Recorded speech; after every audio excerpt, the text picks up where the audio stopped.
दरम्यान अचानक उद्धव ठाकरेंचं नाव मागे पडलं आणि अंबादास दानवे यांचं नाव पुढे आलं। या निमित्तानं शिवसेनेच्या कडून आलेली प्रतिक्रिया आपण आत्ताच पाहिली।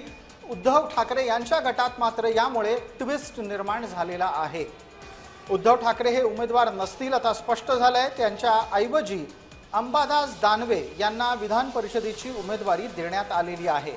विशेष म्हणजे या सगळ्या घटनाक्रमावर काँग्रेस काय भूमिका घेते हे पाहणं महत्त्वाचं असेल। दरम्यान काँग्रेसही उमेदवार देऊ शकते असं आता सूत्रांच्या हवाल्यानं ताजं वृत्त आपल्यापर्यंत पोहोचतंय।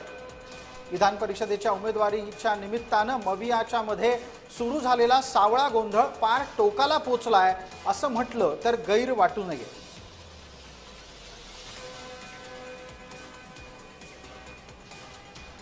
उद्धव ठाकरे साहेबांनी पक्षप्रमुखांनी निर्णय घेतलेला आहे की आमचे अंबादास दानवेजी हे विधान परिषदेवर जाणार आहेत।